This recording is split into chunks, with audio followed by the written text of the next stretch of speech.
Y'all, welcome back to Kentucky Fried Wargaming, where two guys who aren't qualified to talk about anything decide to talk about a game with hard math and chance. I'm Joe. And I'm John. And we couldn't even get through the pre-intro without chuckling.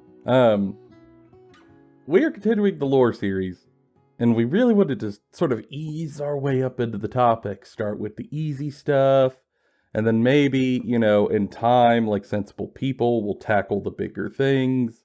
Because you don't want to just run out the gate trying to untangle a colossal rat's nest of lore that encompasses 64 novels and counting. And who knows how many novellas and small outside lore points. But we're talking about it anyway, because we are going to talk about the Horus Heresy, because we've been talking about it a lot off the show. We're being honest. Being honest. We've been talking about a lot about the Horus Heresy for a while now. I think that we probably every week at least have at least one extended conversation about the Horus Heresy. And for me, for John as well, largely it's because of the novels. Yes. They are not all to my taste, created equal. Some of them really, really hit for me. Some of them really, really miss, but luckily it's one of those things you could kind of jump around with. Again, it's 64 novels and counting. You could leave a lot of them out and still get the bigger picture. But if you are looking to get into the lore of 40k even, understanding the Horus Heresy is almost mandatory, I would say, for a lot of what is happening or being set up to happen in 40k modern day right now.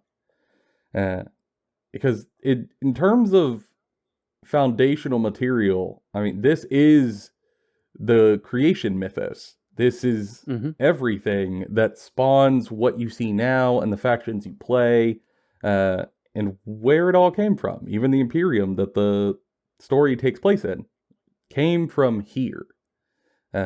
And I think that makes it worth talking about, even if you don't intend on reading the books. Although I'd recommend you maybe do. But the big thing I think that sets the Horus Heresy apart from 40k, and this is the largest distinctor. In 40k, the Emperor is looked at as, a deific figure.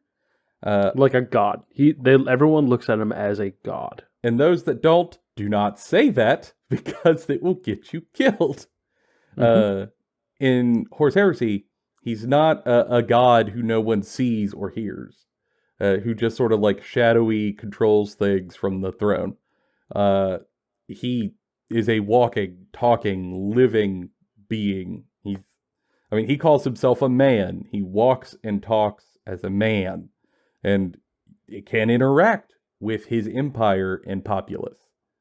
And that really centers the Horus Heresy in a different sort of vibe and expectation than modern 40k. And that's where it all picks up, is really him trying to accomplish his long-term, tens of thousands of year old goals when the Horus Heresy picks up. Because, the Horus Heresy kind of starts with him doing a Great Crusade across the stars, but his journey actually started earlier with, Old Night, as they call it. Yeah, the thing you got to know about the Emperor to set off everything else. We'll do the whole thing on the Emperor, but it's the idea that he has been around since the beginning of man. He is one of the oldest entities. There's very few entities older than him in humanity. He is one of the oldest perpetuals, and because of that, this is the accumulation of something he calls his great plan, which is this arrogant notion that he knows the best path for humanity, right? And there are lots of things that influence that, but our story really sort of comes at the end of the Old Night, which is this time period where there's these warp storms absolutely decimating the entire galaxy, destroying everything of the old human empire when it was first branching out into the stars. And the Emperor steps in for the first time in the public eye and goes, I'm going to handle this. Steps forward, starts gathering up troops, creates something called the Thunder Warriors that are progenitors to Space Marines and Custodes, and goes and takes over Terra. Like, there's a lot more that goes into it, but he does warlord stuff. Yeah, they're essentially, if you think about, it's sort of like Terminator, if I'm being honest. Like, humanity had a bunch of AI in machines, and eventually those AI in machines decided that the world would be better without humans and more efficient, and tried to kill humanity and almost succeeded. And even though it failed, it left humanity in such a disarray that techno-barbarians ruled everything. So we went from a very weird Mad Maxian kind of place to now the Emperor cracking skulls to get everyone in line. Yeah, and he largely does this to his success. His first prototype of like Super Warriors and the Thunder Warriors are very successful. And spoiler alert for a lot of shit is going to be said throughout this, but like he has the Thunder Warriors murdered. He has them killed by the Custodes and the Space Marines. They're unstable, and they aren't suitable for his future. And by unstable, he mostly means they questioned me. Yes. Like they tell me I'm wrong sometimes. Which is where you first really start seeing the kind of person the Emperor is. Because he is a man, he's not actually an omnipotent god. You can see a lot of his failings. And one of his failings is he is way smarter than his own good. He is intelligent. He is incredibly capable. He is a powerful psyker. He can live forever. These are all problems because it creates a megalomania that is just beyond comprehension. From there, you see him slowly start crafting more unique things until eventually he comes to a point where he is building the Primarchs. This is a whole thing. We have to do a video on the Primarchs. But he makes them, and then they get shunted out into the galaxy. You could look at them like 20 suns that he handcrafted from his own genetic material. With all of his sons, who were supposed to be his generals, scattered amongst the galaxy, he then decides that he has no other choice but to go out into the galaxy, collect all of his sons, and begin his Great Crusade. And he calls it the Great Crusade, where they go out and they commit genocide after genocide after genocide, basically showing up to systems and planets and going, join our empire. And if they go no, they go, well, we'll ask you again, join our empire. No, right? Well, we're going to kill you. Kill a bunch of them. Join our empire. Okay. That's how most of that goes. Many Xenos, they just straight up murder. The ones that don't run, like they don't give them an option of diplomacy. They just kill them because the Emperor doesn't believe that Xenos or alien races are good for humans at all. This is then questioned later by some of the Primarchs who are starting to gain their own individuality as the Great Crusades go on, in particular Horus, which really kind of starts the first budding moments of the Horus Heresy. Spoiler alert, Horus is the heresy. It's on the box. I think we could get away with what's on the box. Yeah. Horus meets a race of alien-human coalition forces that are like, hey, we live in harmony. We want to fight chaos. We call it the Primal Annihilator. We want to destroy the things that want to ruin good society. We should work together. And Horus is like, we can talk diplomacy. For the first time in ever. Horus goes, we can have a conversation. And a bunch of people question this choice. But he is now the War Master and in charge. Because at this point, the Emperor has gone back to Terra and put Horus in charge. As Horus is trying to have diplomacy, a character named Erebus, whom we hate, and everyone hates, because he's a bastard. He is the worst. The absolute worst. Steals a knife called the Athenema. He takes that knife that has one purpose, and only one purpose, and that is to bring the end and a death to one person. One person. It will kill them. And he does the ritual to make it for Horus. And finds a way to nick him with it. Horus slowly starts to die. So Horus is then taken, because to Erebus' council, to a ritual where he then is cured of his magical disease that is killing him. Because Horus is Primarch and shouldn't be able to get a runny nose, much less start to die of illness. Sepsis? Never heard of sepsis. He has like 4 hearts. He never had a cold.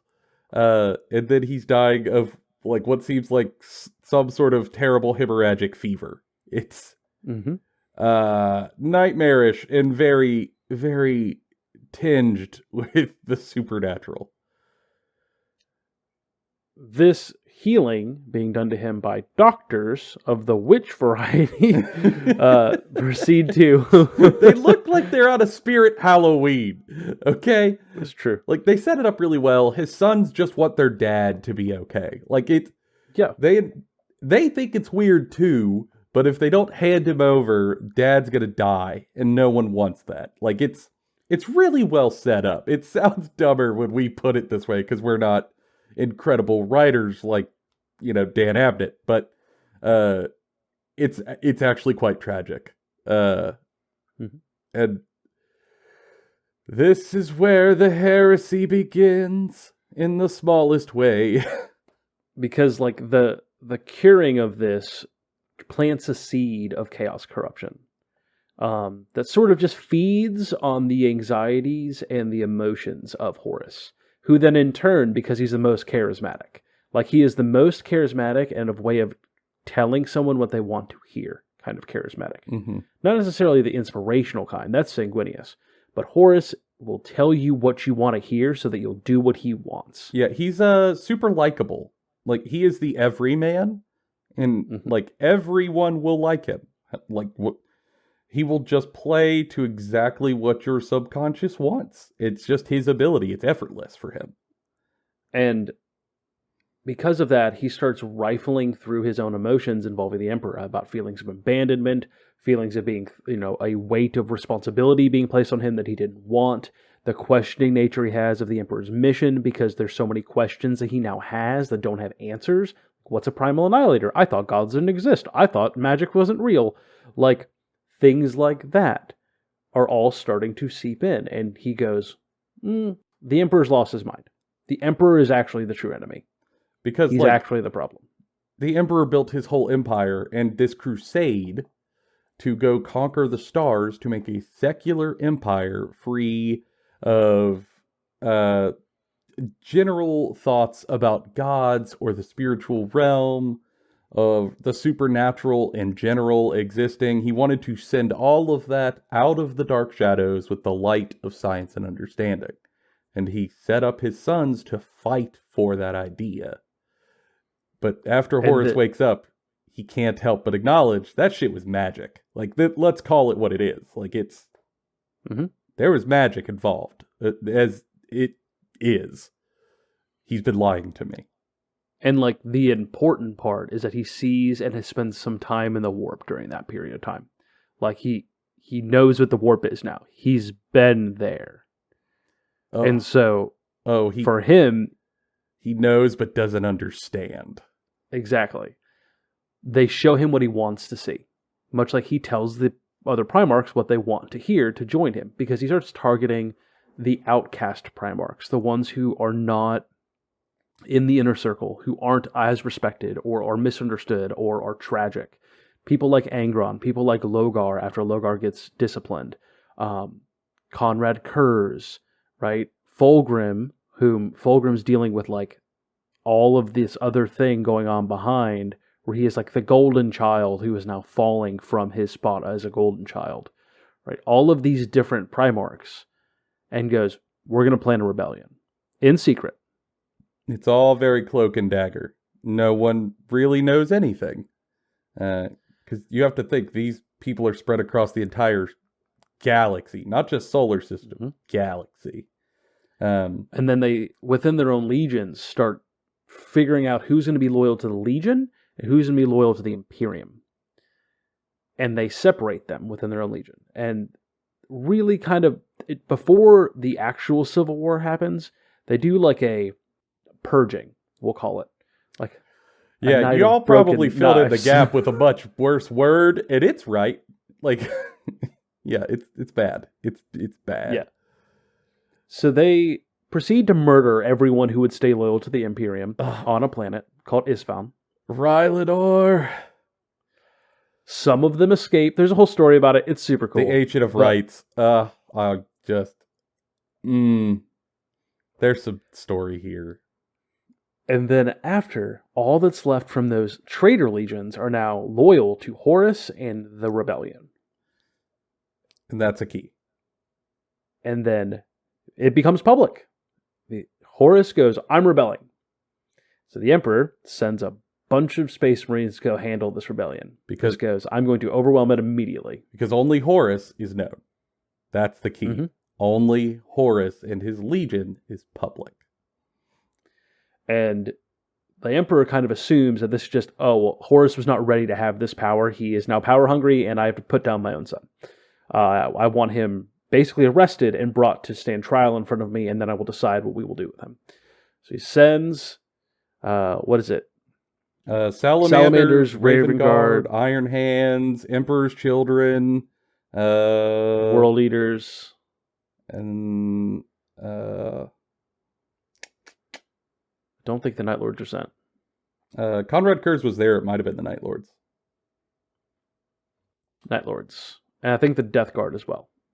Yeah, so they sent the Emperor sent what he thought was a large arrayed amalgamation of forces. Because each Space Marine chapter has their own particular strengths. And generally speaking, if you combine them together and each working in concert, you get a very, very skilled fighting force. Ready for almost any situation that's going to get thrown at them, depending on which legions are there. And this was largely meant to be an overwhelming show of power, so that Horus would see sense and back down. Yeah, like this was supposed to be a smash and grab, essentially. It wasn't that, because as everyone's getting ready to do this war on this planet that has basically no civilians on it, it is just a barren planet with very little strategic use for anybody. The trap is sprung. It's set up so well. They send the Salamanders, the Raven Guard, and the Iron Hands to walk up this valley towards Horus's emplacement, and all of their brother legions are going to be on the cliffs above them, giving them fire support, so that they'll have artillery to walk in under for protection. They'll have sniper support, air coverage. It'll keep them safe while they go forward to try to get into the actual structure, start the siege. And as they're about halfway up the field, they turn back and notice the guns pointing down at them. And it's hellacious. I mean, it's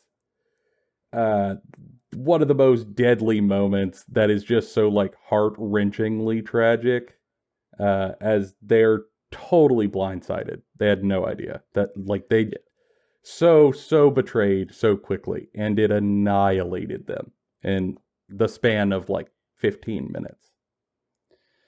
Yeah, and this moment is so pivotal for three legions, the Salamanders, the Raven Guard, and the Iron Hands, because it fundamentally removes them from the Horus Heresy for the most part. They show up in small parts. The Primarchs will show up, except for Ferrus Manus, which we'll get to in a second. But as legions, they are shattered. They do not exist anymore. And this has this is the first time you have such a lasting impact that it goes into the 40k setting. To this day, in the main 40k, Salamanders are still some of the least populous Space Marines because they never fully recovered from this. Raven Guard don't get involved with the Imperium as much as the other Space Marine legions because they don't forget what happened when they got too invested. The Iron Hands, similarly, are outcast from the rest of the Imperium because they didn't take part during the Horus Heresy, because they were almost all decimated and gone. And they see it as a point of failure in their history. And worst part of all with the Iron Hands, their Primarch, Ferrus Manus, is murdered, is killed on the battlefield by Fulgrim. Cuts his head off. The first Primarch dead in the Horus Heresy, gone. And honestly, I just want to hone in on a couple of the personal moments, because if I'm going to be honest, the thing that makes the Horus Heresy so compelling is the personal character stories in these. It's like the thing I think Horus Heresy does better than the modern setting for me is like the personal compulsions and tragedies are much more sort of like tangible here. And in modern 40K, some person getting their head cut off is just like another Tuesday.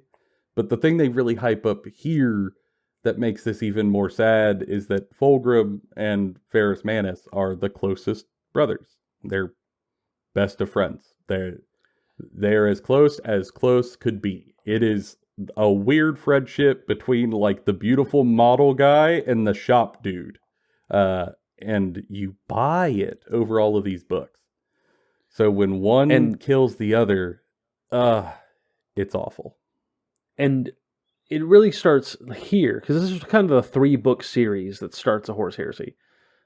Those are like the must-reads if you're going to read the rest of the Horus Heresy. Read those first 3 books, and then go on. Read whatever you want. The thing to touch on here is the symbolism, right? Like, this is the first real moment, like the Massacre at Isfahan, where they symbolically show why this matters. Like, there's a whole bunch of cool story and like sci-fi awesome throughout all of it, but this is where it starts tapping into like philosophy and pathos, like heavily.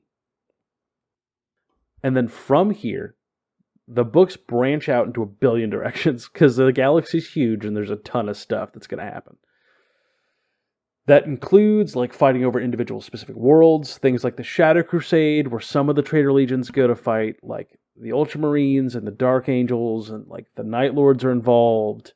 There's a entire like Imperial Secundus thing involving the Blood Angels and the Ruin Storm, and some of the Loyalist Primarchs believe the Emperor is already dead and they need to restart the Imperium. There's a whole thing that happens there. There's a whole lot of backstory involving all of the traitor Primarchs, why they go bad, what were their motivations, what pushes them further down the path, how they could have been saved, and ultimately why their father failed them. All of this. Like, they just keep layering on the personality and the care, and they make these characters that are unique to this setting that are amazing. Loken, Garrow, all like Euphrates Keela, all of these beautiful characters who have moments of pure humanity that isn't corrupted by the concept of like the Imperium in 40K. It's still these noble ideas of secularism and moving on beyond like superstition for the betterment of the race as a whole. Like, truly going for that space communism to some degree sometimes. Like, it's not because it's an empire, but like you get the vibe. I think that's the thing though, that like while the empire itself is like, obviously we started the video talking about like the thousands of literal genocides done to make it. So like the empire is obviously iron-fistedly evil, but the individuals in the books have often very relatable, lauded goals, even if they are trying to make them happen in an empire that is just monstrously cruel at times. Yeah. And then there's a whole lot of stuff that happens in there. We're not going to go through every book, every conflict, everything that leads up to the final bit, right? But again, the final bit... 54 books, y'all. 54 books. Like, there's so much here that we have to gloss over. But the big one is that Horus is trying to position. He wants to come take, the final stretch of land that matters the most. Terra. Which is Terra. The Siege of Terra. It starts with Angron as a demon riding a spaceship from the outside in Void into Luna. Which is the moon. Which is the moon. Yeah. It is so good. Like, the Siege of Terra alone, just the fight on Terra, is 10 books. With the 10th book coming out in January. Yeah, so we're not done. We are not done. Yes. Don't worry, we're not going to spoil any plot points or anything. Here, only the big stuff. Because, again, they're really good. I wouldn't want to spoil anything. But it's not even done. But it's 10 novels. And this fight lasts for what, 2 years? In canon? Yeah, something like that. Like, it is years. And to quote some parts of the book, like, to give it the weight that I think it deserves is they reference this conflict as the conflict that ends history. Like, this is the moment where humanity's continuation as a species meets its end historically. Like, the people in this conflict believe it's the end of time. They believe that everything is gone, everything is dead, there is no more continuing from this. The only thing they can do is ease the suffering or try to stop it and be the fight against the dying of the light. Like, that's the vibe of the fight constantly. It's billions upon billions upon billions upon billions, maybe trillions of humans and mutants and space marines and demons and some custodians and primarchs, titans, god machines, entire space fleets all fighting at once. And all of them have reasons to be there. And all of them you care about. Like, there are characters in this that are on both sides of the conflict you're going to love and you're going to hate. There are characters on both sides of the conflict you're going to be like, you know what, I kind of see where they're coming from. But also, they're monsters. Like, it's all complicated. It's all messy. And it's in a great way because it's exemplifying what the concept of it is. It is a civil war. It is the biggest civil war in human history at this time. And it is shown in such a way that is just incomprehensible. Truly. In the most literal sense. Like, I can't even fathom the numbers, much less the, like, combat toll. And, like, we don't know the full end to the Siege of Terra. The End in the Death Part 3 has not come out yet. We don't want to spoil any of the book, or any of the books, really. So we don't fully know what the end is, but we do know that it does end. We do know that Terra doesn't explode. Like, we know the Emperor is mortally wounded, or is in some way, somehow, no longer in charge of everything constantly in a sentient form. We know that most of the Primarchs are either shattered, or sent to the winds, or are killed. We know most of the legions lose themselves. Almost all the traitors flee to the Eye of Terror or across the galaxy. Ultimately, they lose. Like, the traitors don't take Terra, but at the same time, there's basically nothing left. Like, I mean, it is a pure, like, there is no winner. Like, ultimately, there is no winner of this conflict. Humanity is just shattered. I mean, almost all vegetation on Terra is turned to cinders. The buildings are rubble.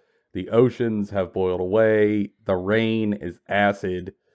The tectonic plates are cracking and unstable, so it's constant earthquakes. I mean, like, the winners get a ball of ever-shifting rubble, and the losers lost Horus, who was struck down and obliterated from existence. But Horus isn't the end-all be-all of all the traitors, so a lot of them scattered. It's really a Pyrrhic loss for everyone involved. Yeah, and to quote Horus, I mean, he does leave the galaxy in flames. Yeah. It is left completely destroyed. And this fact is what leads to 40K. There's a whole another 10,000 years of history that leads to 40K.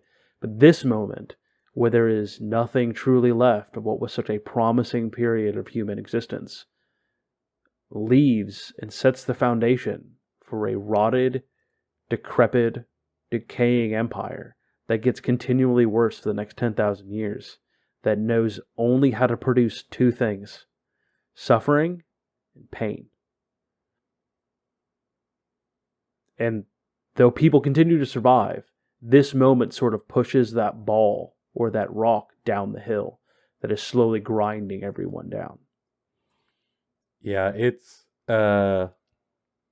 in terms of tragedy, it's pretty big. There are a ton of small character moments in these books that, like, if you're going to read any of them, again, I recommend the first three and then the Siege itself. You're going to feel some stuff.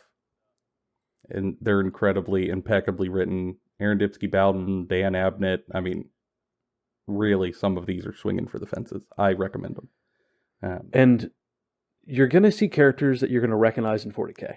Yep. There are some of them are still there because this is where they're from. Like, this is where they originate from. And you're going to learn their motivations and how, like, the things that propel these people to still exist and do things for 10, 20,000 years.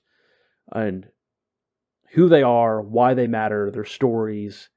And what really shocked me with the Horus Heresy is how the hobby for me, when I started reading it, went from like, cool space, gun, shoot universe. I like Starship Troopers and like space bugs and Halo and stuff, to, oh wow, like that is emotionally rich and deep. And the Horus Heresy is really the thing, I think, that kicked off a lot of that. And ties into other book series that are going on 40K now.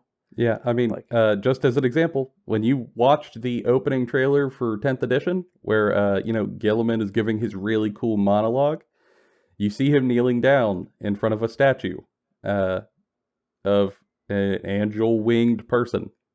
If you didn't read the Horus Heresy, you don't understand why that's important. Why he's apologizing. Why he feels like he failed a brother. Just reading the books takes that moment from a, that's an angel dude, to, oh God, you were so close. Like if you just needed a day. And little moments, a lot of context. Highly, highly recommend the Horus Heresy for that. It will deepen your modern 40K experience. And as we get to the end of this, I realize some of you out there who know the Horus Heresy are asking, why didn't you include these 138 really interesting, cool topics, like the Warrior Lodges, or the Betrayal at Calth, or talking about the actual sundering of the legions and the battle that happened there, or the Ancient of Rites? Why did we talk about that? It's because we ran out of time. But we're going to circle back to them, don't worry. Because I want to put on a tinfoil hat and shout about Constantine Valdor for 4 hours one day, just unhinged. And Malkador. Malkador, the Sigillite. The coolest old dude of all time. And the Horus Heresy gives me that, and 40K doesn't. And if you want to hear about those things, I would recommend asking in the comments below. A lot of our show topics are pulled straight from there. Whether that's Instagram DMs, the YouTube comment section, or Twitter. I'm not calling it X. Please send over messages, suggestions, things you want to hear about, and we will pull those right to the top of the list for when we go to talk about stuff. Done it a couple times already, and we're just going to keep on doing it. And honestly, it helps us too, because we don't know where we want to go first either. I can see John's ideas turning. I want to talk so desperately more about the Horus Heresy and Angron and Karn, but like, I can't. We gotta end it. For now, that's been all of our opinions. Bonafide, Kentucky Fried. We'll see you all in the next one.